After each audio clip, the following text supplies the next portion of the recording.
Hello and welcome to Jesus for Asia Now. I'm Natalie Wood. Today I want to introduce you to a family that is praying and following the Lord toward moving to Thailand to work as the Lord leads. First, I want to introduce you to Robbie Norton.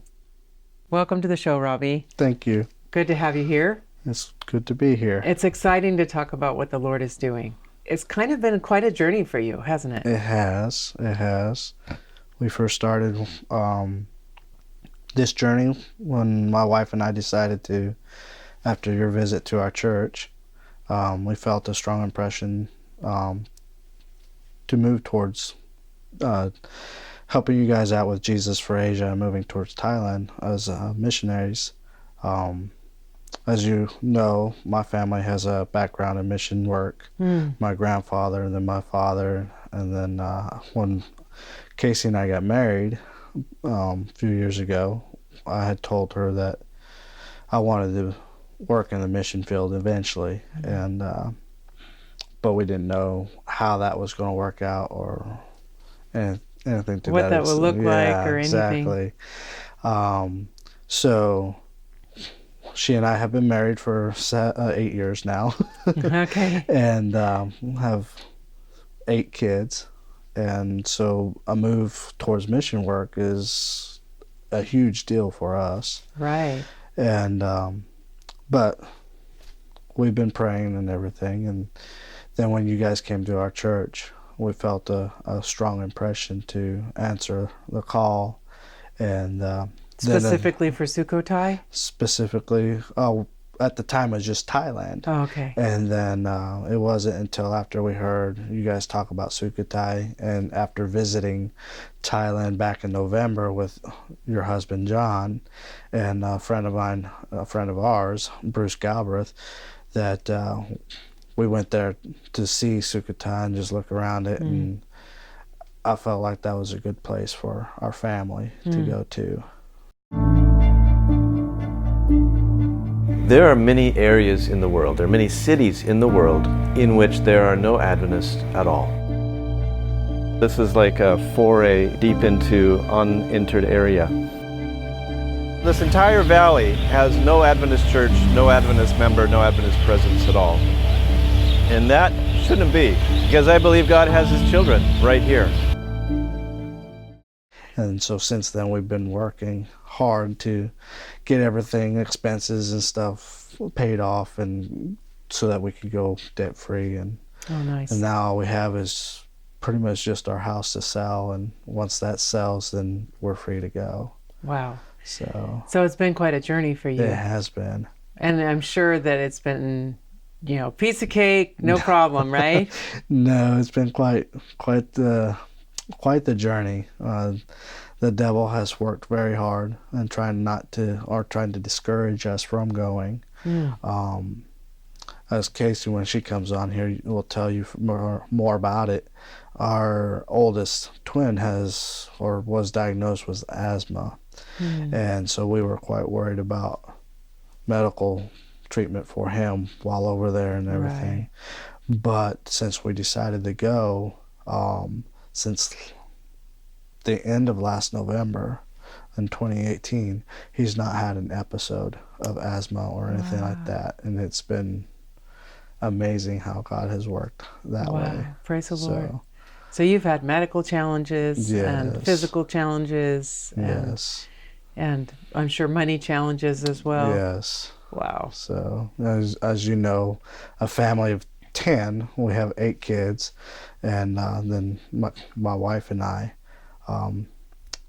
money is a challenge, so we live pretty tight. So I'm sure there's been a lot of prayer on this journey. You want to share a little of the spiritual part of the journey with us, or just a lot of praying and between my wife and I,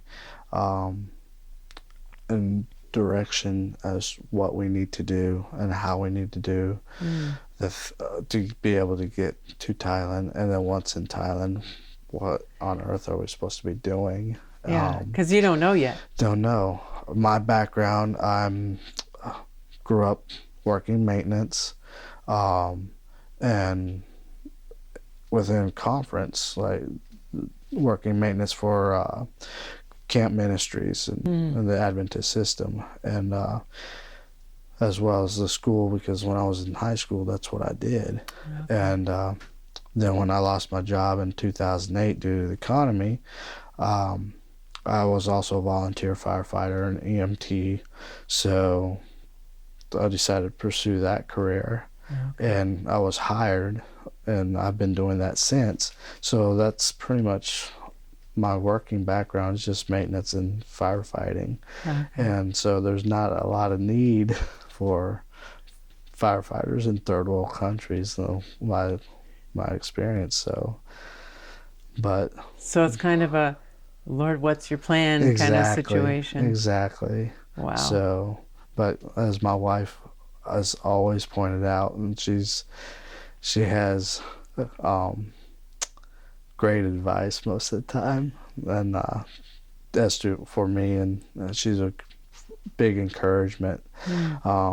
She said, you got to look at all your firefighting experience from what you've done from the time you started it till now, as God was working out something for you to do. So you may not know what that is, but something in that line of work has something to do with what you're going to be doing in Thailand. So, and all of your maintenance experience. Yes, exactly. God's going to use the skills He's given you. Exactly. Yeah, she is so right. So that's right. That's awesome. Well, let's get started on your journey when you went to Sukhothai. You went to Thailand. We went to Thailand, and then we visited various places, but we specifically made a point to go to Sukhothai because that's where you guys told us there was a need. And so I wanted to go look at it and see if it was something that would be right for my family. So as shown on this picture here, it's just downtown Sukhothai, and it's just the middle of the square. And this is the market. One of a couple markets that are there. There's restaurants all over the place and along the streets, and vegetable markets and fruit markets and so on. So they get pretty packed. Yeah. So on this next slide, like I was saying, in the evening hours, because it's so hot there, it's early morning, and then in the afternoon they tend to shut down, and then in the evening hours all the markets start to appear and everything. People start coming out of the buildings and stuff like that, and then they sell their wares.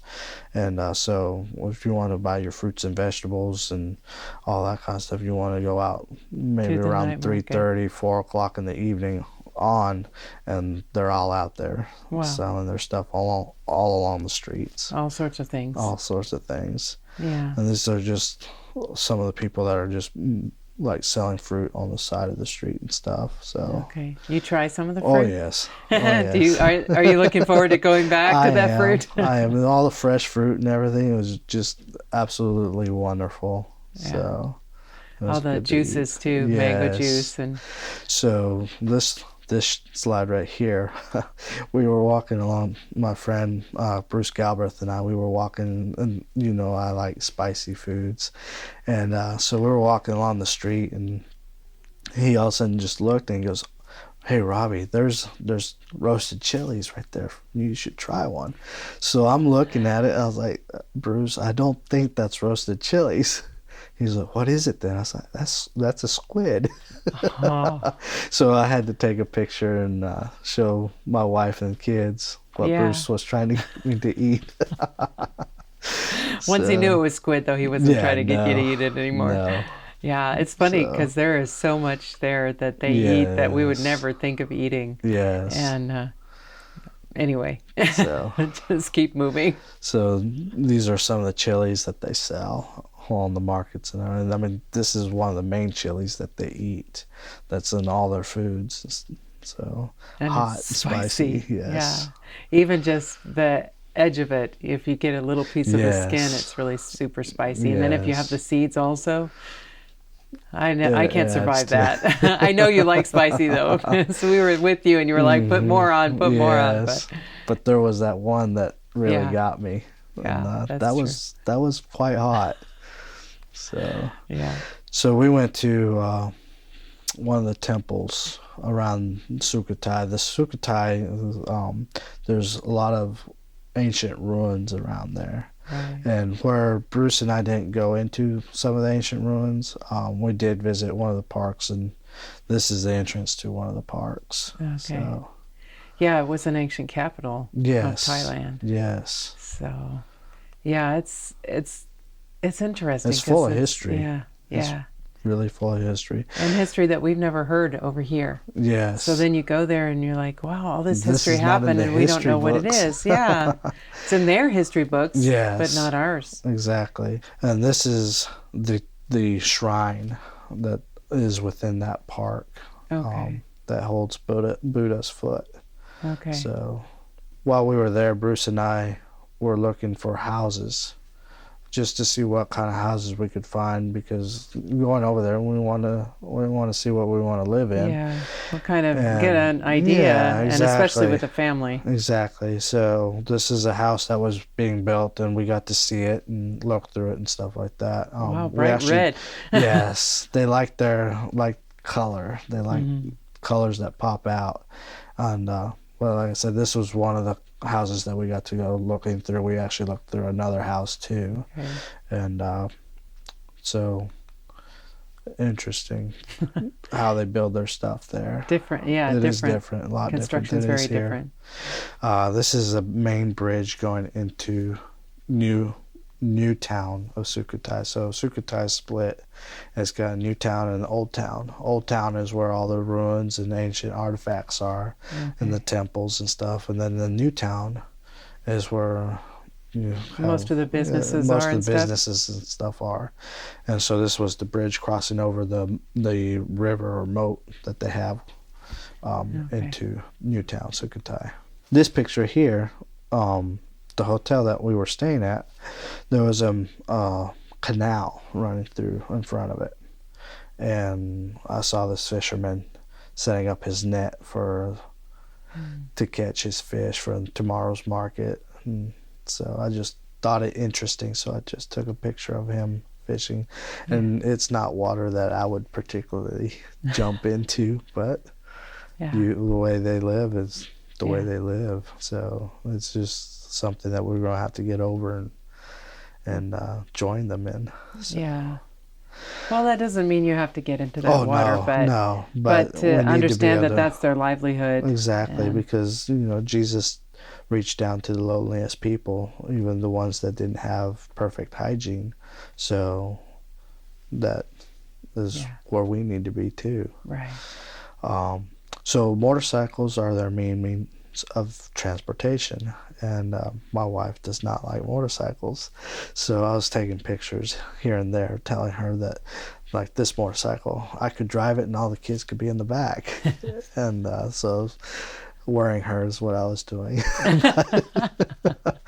But just found it interesting that they use stuff that they have, Right. because this could be somebody's main mean of transportation of getting. And most likely it is. Most likely it is, because not very many people have cars. Right. So Right. So yeah, I mean, he would pile his whole whatever he's taking his to the market, family all or his his goods or wares and stuff like that, or whatever he was buying to bring back home. That's why he would pile into that cart behind his motorcycle. Yeah. We have missionaries that built themselves carts Yeah. to haul behind their motorbikes, so they Yes. were just like the natives. Yep. So yeah, it's a lot. It's used a lot there. It is used a lot. So going to Bangkok, we went to the Atwells and visited the Atwells and everything in Bangkok. And this lady on this picture was just one of those street vendors that I saw just pushing her cart down the road. So I just quickly snapped a picture. Yeah.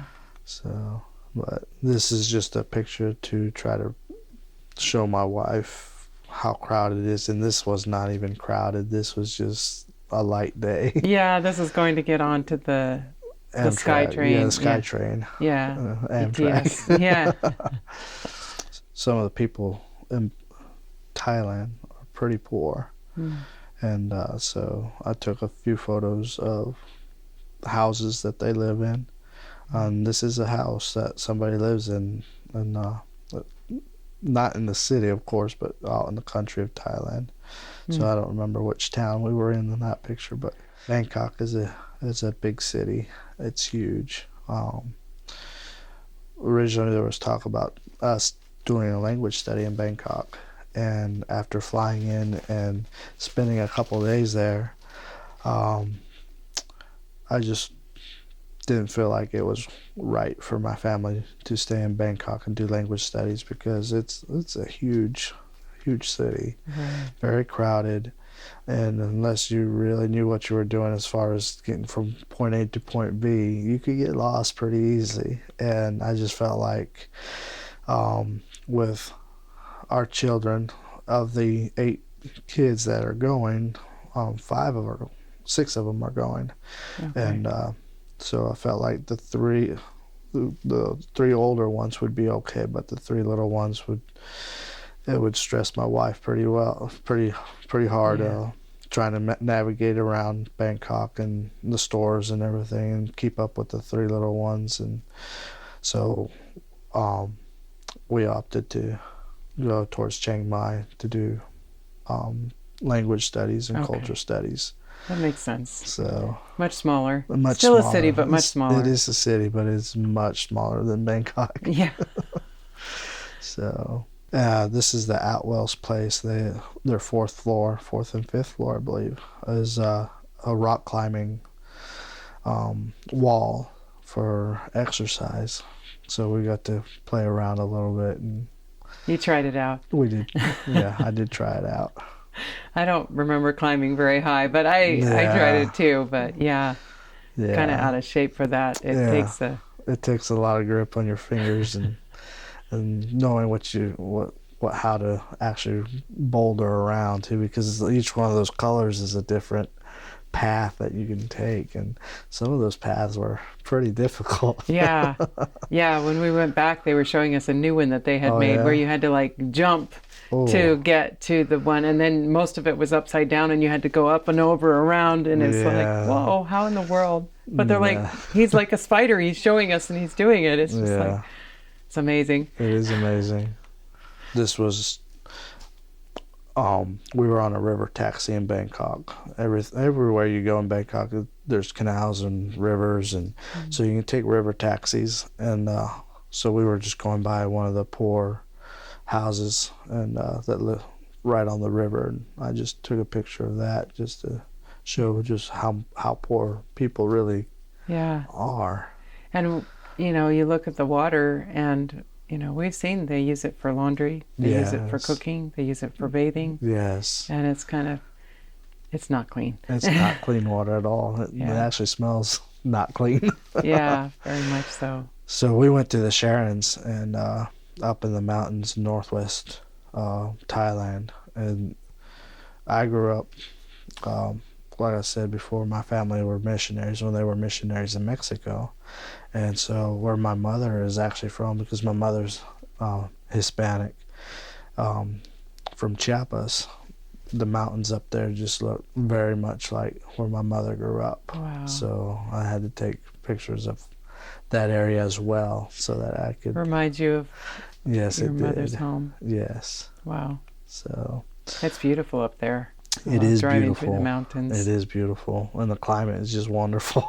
It's not too hot. It's not too cold. Yeah. So this is Jason and his little daughter, Ivana, playing the guitar on Sabbath. So. Yeah, we had Sabbath school and church in there. We did have Sabbath school and church there. Yeah. And so that was neat. Well, these were our 2 regulars for church. I believe they have a few more, but since strangers were present, they didn't want to come meet us. Yeah, they're a timid people. Yes, they are timid. They're very nice, very soft-spoken, smile all the time, but they are very shy. Mm-hmm. So this is a Sharons house, looking from their living room kitchen into their hydrotherapy area, where Mrs. Sharon and a couple student missionaries actually do hydrotherapy on villagers and stuff to try to ease if they have cancer or something, try to ease the pain and stuff, or just to help with every illness that they may have or sickness and stuff. So it was very interesting to see how Mr. Sharon had built this, and his family built this place, and amazing to see all the stonework, and they built this house by hand, just themselves, and it was just very impressive to see what they could have done with so little money, because most of all these rocks and everything came from the river way down the hill from their house. And they hauled them. They picked them up and they brought them. They brought them up. And so this is their kitchen, living room, and all the doors you see on the right side is bedrooms. So you have the girl's bedroom and the guy's bedroom, and then the one on the far left behind the kitchen is their pantry area. So very neat designed house. So very open and very welcoming, so that people, when they walk up, they know whether they're home or not, because it's open. There's no hiding. Right. So. Right. But just a different angle of their house to show what he and his kids and his wife had done by hand to build their house. So this is a village up in the mountains that we came to have a church service for, and we walked around to see how the houses were built and everything, and just amazing how the people up in the villages in the mountains live. So simple but open. And this is just a common area between two houses that was shared by a family. Okay. So we went to visit Chitty and Joshua. Joshua was here in the States during the time that we were there. So this is a place across beside them on their house, a poor family. This is a chicken coop and a pig pen and everything that they had there. And then this was a student missionary or a Bible worker, I don't remember, but it was one of our Love for Asia team. Yes, okay. Yeah, it's the next door neighbor house. Yes. And then this is Chitty's house and Joshua's house. Very simple and but very loving home. So this is a rice field that's next to their house. Yeah, it's beautiful. It is beautiful rice field. There's rice fields everywhere there. So inside their house, just like the Sharons, all the kids played an instrument, mostly mandolins, but they were taught to sing, they were taught to play, and so they had worship for service for us, and so it was very welcoming family too. Yeah, so they have a large family as well. They do. can relate to you. They do. So yeah, they all live in this 2-bedroom house. Yes. So they're trying to build on a room. So that's going to help a little bit with space, but it's very crowded. So when you went and you visited these different projects and you saw some of the ways that some of the different missionaries were working, did it speak anything into your experience or possibly what the Lord was leading for you guys, or did you? Well, each of the missionaries that are there are in different parts of Thailand. So you like the Atwells, they're right in the middle of Bangkok. And so what they're doing as far as mission work reaches a different variety, a different group of people. And what they're doing seems to be working very well for that group of people that they're trying to reach. And with Chitty and Joshua, they started out in Bangkok, as you well know, and then they moved to Chiang Mai to be with a certain one of their family members, and that they're doing as far as mission work there, loving the kids and showing a family home for those kids that they have in their care is amazing. And they've worked really hard to accomplish being able to show God's love to those kids. And I'm sure it's not going to be the last of the kids that they have. And then you go up to where the Sharons live. What they're doing is a whole different type of mission work too, because So like we were saying with that was, it's a whole different group of people. Yeah, that's And for so sure. they have to do different things to reach those people too. And but it's all for one purpose. And so when my wife and I go, and our family, we're going to start out with pretty much the same idea with friendship evangelism. But as for what particularly we're going to be doing, we don't have a clue yet. I'll be honest, we don't have a clue. We're going to get to Sukhothai, and then we're just going to do friendship evangelism and then see what the need is, and then go from there and keep praying, because God will open up. He's opened up the doors this far, so he's not going to leave us stranded. Right. And so when we get there, he will show us what it is that we need to do. Right. So, I think that's so important to keep in mind, that God's need for you to be there will be directed to the next step. So you go there, and then he can show you the next step. Exactly. And the next step, and your ministry will look completely different from all of these other people. Exactly. Most likely there may be common elements occasionally, but he knows what those people need. He never promised us a sure project. He just asked us to go and be a part of his spreading of the gospel. So. Wow. Well, I want to thank you so much for being here, Robbie, and sharing your family's journey with us of how you're going, knowing that God's leading, but not knowing the end result or the next few steps, actually. But it's a faith journey. Yes. A spiritual walk for sure. Yes. And I just appreciate so much the joy and the lessons that you're being able to share as you go through this journey. Yes, we'll have more later in life. Yeah, more to share later too. More to share later. And God has always come through for our family, so he'll continue to do that for us. Yes, he will. So. Wow. Well, if you would like to be a part of this journey for the Norton family, I would just plead with you to pray for them, that they will know God's plan for them and they will be able to follow it, that the Lord would provide everything they need, whether it's an answer to a question or whether it's financial.